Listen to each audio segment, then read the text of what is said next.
જય દ્વારિકાધીશ. એક લાચાર બાપની વ્યથા. ઘરના બધા કહે કે તમારે ઘરમાં બેસી રહીને મોબાઈલમાં બેલેન્સની કેમ જરૂર પડે છે. મેં જ્યારે મારા પુત્રને કીધું કે બેટા મારા મોબાઈલમાં બેલેન્સ તને સમય મળે ત્યારે કરાવી આપજે, ત્યારે મને સામે મળેલ જવાબથી મારું આત્મસન્માન ઘવાયું છતાં હું ચૂપ રહ્યો. મારી પત્નીને જે મેં વાત કરી તો એણે પણ મને કહ્યું કે તેમાં દીકરાએ શું ખોટું કહ્યું છે. આ ઉંમરે ઘરમાં બેસવા કરતાં તમારે કંઈક આર્થિક પ્રવૃત્તિ કરવી જોઈએ. અચાનક એક પછી એક પોતાની વ્યક્તિ જ પ્રહાર કરતી હોય એમ ધીરે ધીરે રોજનું થયું.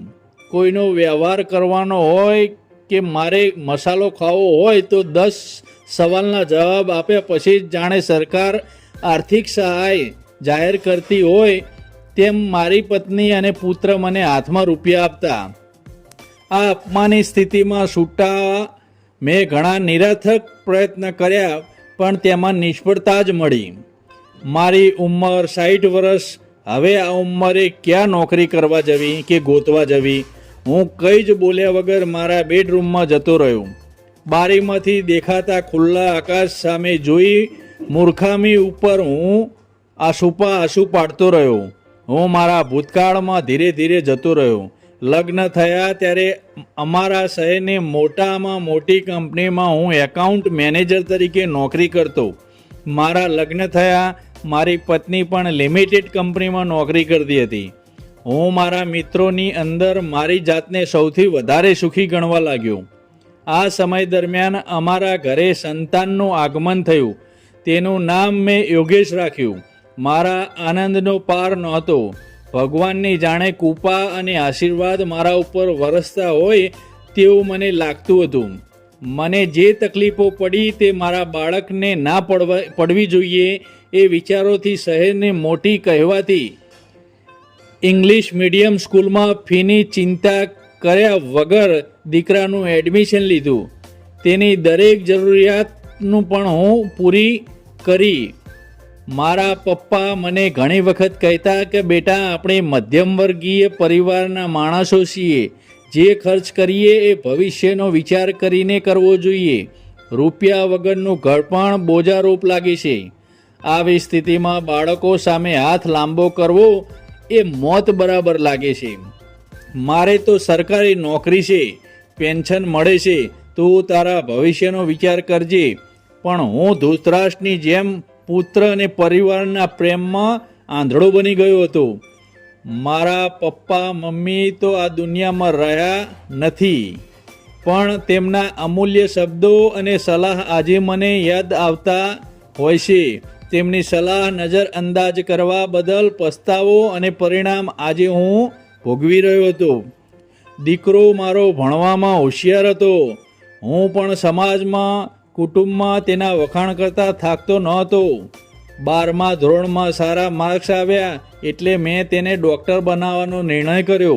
આ સમય દરમિયાન અમારી કંપની મને મારા જીવનમાં તોફાન આવ્યું.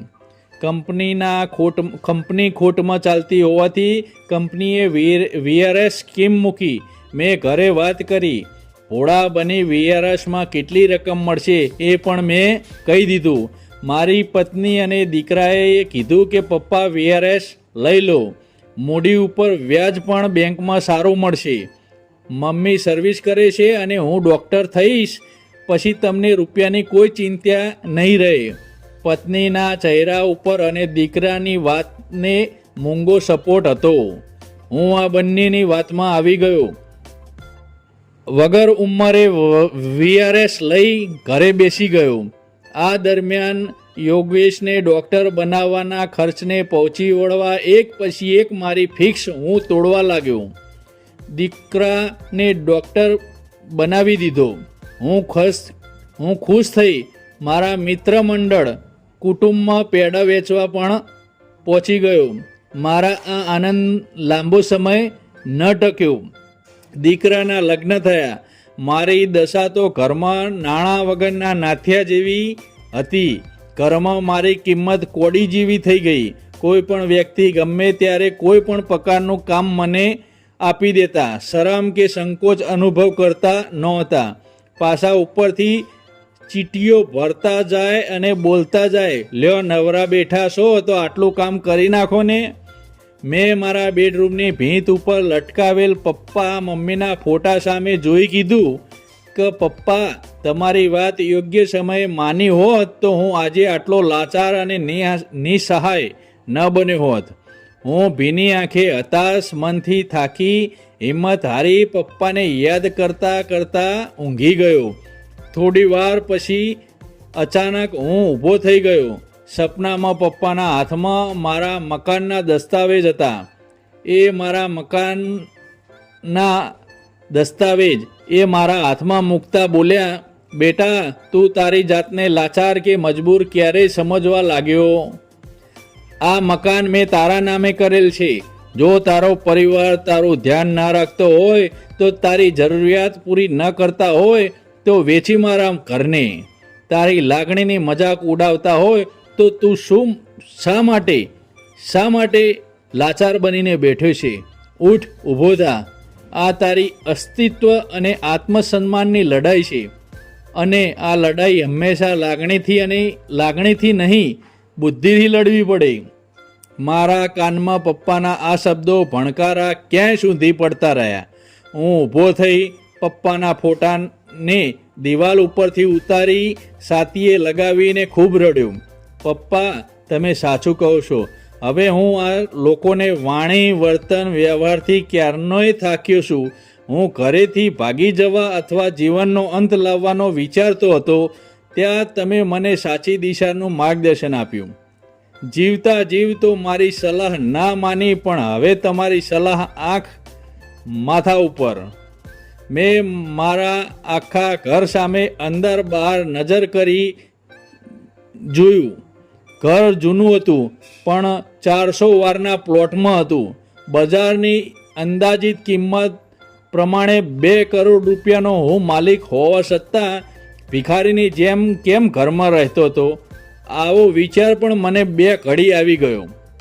ખરાબ અનુભવ પછી વ્યક્તિનો નવો જન્મ થાય છે. હવે પછીનો મારો જન્મ પણ નવા વિચારો સાથેનો હતો. મારી બેઠક રૂમમાં સોફામાં બેસવાની સ્ટાઇલ બદલાઈ ગઈ. દીકરો અને મારી પત્ની સાથે વાત કરવાની રીત પણ મેં બદલી નાખી. હવે હું પણ તે લોકો સાથે ઊંચા અવાજે તેમની ભાષામાં જવાબ આપવા લાગ્યો હતો. મારામાં અચાનક આવેલા પરિવર્તનથી અકળાઈને એક દિવસ દીકરો બોલ્યો, મમ્મી, પપ્પાની ઘરમાં બેસીને દાદાગીરી વધવા લાગી છે. રૂપિયા કમાવો તો ખબર પડે. મારી પત્ની ઊભી આ બધું સાંભળતી હતી, પણ દીકરાએ આવું બોલતા રોક્યો પણ નહીં. એટલે મેં કીધું, આ બધી ચરબી ચડી ગઈ છે એ તારા બાપે કપડાં કાઢી તને ડૉક્ટરનું ભણાવ્યું એટલે સાંભળી લેજે. ઘરમાં બધા હવેથી મર્યાદામાં રહીને મારી સાથે વાત કરજો. નહીતર, દીકરો બોલ્યો, નહીતર શું કરશો? બાપ બોલ્યો, નહીતર તે કલ્પના પણ નહીં કરી હોય તેવું પરિણામ આવશે. હું મારા રૂમમાં જતો રહ્યો.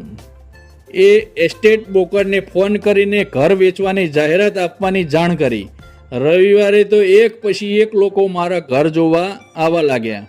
દીકરો અને મારી પત્ની કહે, આ બધું શું છે? મેં કીધું, એ પ્રશ્ન પૂછવાનો અધિકાર તમે લોકો ગુમાવી ચૂક્યા છો. આ મકાન મારું છે. મેં તેને વેચવાનો નિર્ણય લીધો છે. જો મારે મોબાઈલના બેલેન્સ કરાવવા માટે પણ તમારા બધા પાસે ભીખ માગવાની હોય તો આવું ભિખારી જેવું જીવન હવે મારાથી જીવાય નહીં. દીકરાની પત્ની અને મારી પત્ની મારી સામે લાચાર નજરથી જોવા લાગ્યા. મેં કીધું, શરમ આવવી જોઈએ. એક બાપના આર્થિક માનસિક બલિદાનને તમે લોકોએ ઘરમાં મજાક બનાવી દીધી. તમે બધા મારા ઘરમાં ભાડે રહો છો એ તમે ભૂલી ગયા છો? મારે ઘરના ભાડા પેટે મારા ખાતામાં દર મહિને 3000 રૂપિયા જમા જોઈએ. જો મારી આ શરત તમને મંજૂર હોય તો જ આ ઘર વેચવાનો નિર્ણય હું મોકૂફ રાખીશ. દીકરો કહે, મંજૂર છે. મેં કીધું, એક વખત ભોટ બન્યો છું, બીજી વખત બનવા માગતો નથી.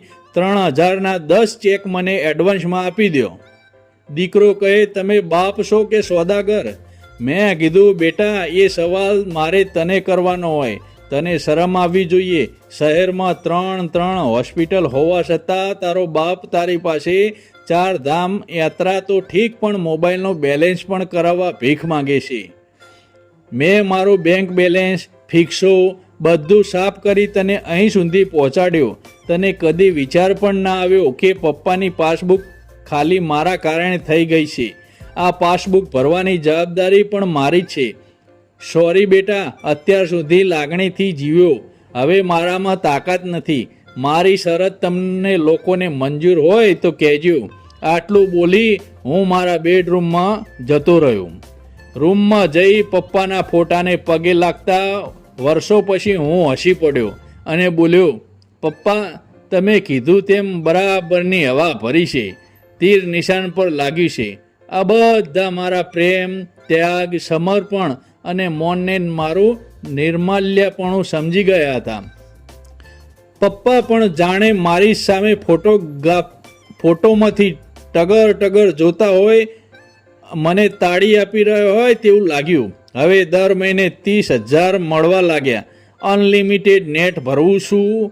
ફેસબુક અને ઇન્સ્ટાગ્રામ પણ ઘણા જૂના મિત્રો મળી ગયા છે. ગપ્પા મારવાની મજા આવે છે. પત્ની પણ ધીરે ધીરે હવે મારા પક્ષે આવી ગઈ છે. બંને સાથે ઢોસા અને પંજાબી ખાવા જઈએ છીએ, મોલમાં શોપિંગ કરવા જઈએ છીએ અને ક્યારેક ફિલ્મ પણ જોવા જઈ આવીએ છીએ. તોય 30,000 ખૂટતા નથી. તેમાંથી પણ બચત થાય છે. આવતા મહિને અમે બંને દક્ષિણ ભારતની 20 દિવસની ટૂરમાં પણ જવાના છીએ. જિંદગી આખી ઠસરડા કર્યા હવે ખબર પડી, સાચી જિંદગી તો નિવૃત્ત પછી જ છે. જોકે હવે દીકરા અને વહુને પણ ફરિયાદ નથી, કારણ કે 4-5 કરોડ રૂપિયાનો બંગલો તેનો જ છે ને, તેથી તે પણ ખુશ છે. મિત્રો, તમને અમારી આ વાર્તા ગમી હોય તો કોમેન્ટમાં જય દ્વારિકાધીશ લખજો. જય શ્રી કૃષ્ણ.